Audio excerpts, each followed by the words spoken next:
কালিপুখুৰীত অগপ কোকৰাঝাৰ জিলা সমিতিৰ উদ্যোগত অগপৰ ৩৯তম প্ৰতিষ্ঠা দিৱস পালন।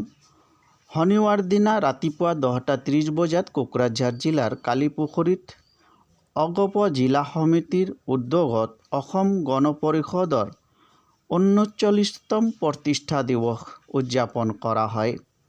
উক্ত প্ৰতিষ্ঠা দিৱসত উপস্থিত থাকে অগপৰ কেন্দ্ৰীয় সমিতিৰ সাংগঠনিক সম্পাদক ৰহেন ৰায়।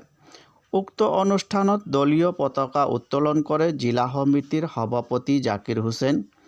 শহীদ বেদীত মাল্য অৰ্পণ কৰে কোকৰাঝাৰ বিধান পৰিষদৰ সমিতিৰ সভাপতি পবিত্ৰ ৰায়, সম্পাদক অনিৰুদ্ধ বৰ্মন।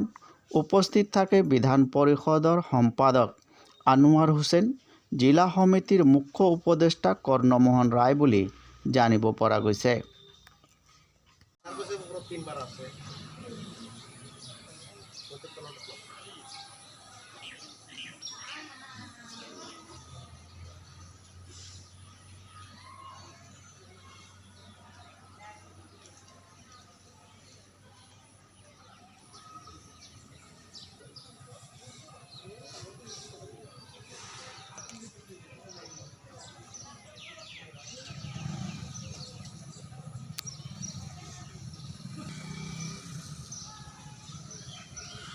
প্ৰতিষ্ঠা দিৱসত উপস্থিত হোৱা আমাৰ কেন্দ্ৰীয় সাংগঠনিক সম্পাদক মাননীয় ৰহেন ৰায় ডাঙৰীয়া, আমাৰ জিলাৰ চিফ এডভাইজাৰ মাননীয় কৰ্ণমোহন ৰায় ডাঙৰীয়া, আমাৰ এইখন প্ৰতিষ্ঠা দিৱসত উপস্থিত হোৱা কোকৰাঝাৰ বিধান পৰিষদৰ সভাপতি মাননীয় পবিত্ৰ নাথ, সম্পাদক অনিৰুদ্ধ বৰ্মন, সম্পাদক আনোৱাৰ হুছেইন আৰু আমাৰ বিভিন্ন ইয়াৰ পৰা অহা আমাৰ বিধান পৰিষদৰ বিষয়ববীয়াসকল, আমি যাতে আমাৰ অসম গণ পৰিষদ দলটো আমি আকৌ আগবঢ়াই লৈ যাব পাৰোঁ, তাৰ কাৰণে আমি সবাই মিলি সংঘবদ্ধ হৈ আমি আমাৰ অসমৰ ভৱিষ্যত, আমাৰ জাতীয় চেতনা লগতে আমাৰ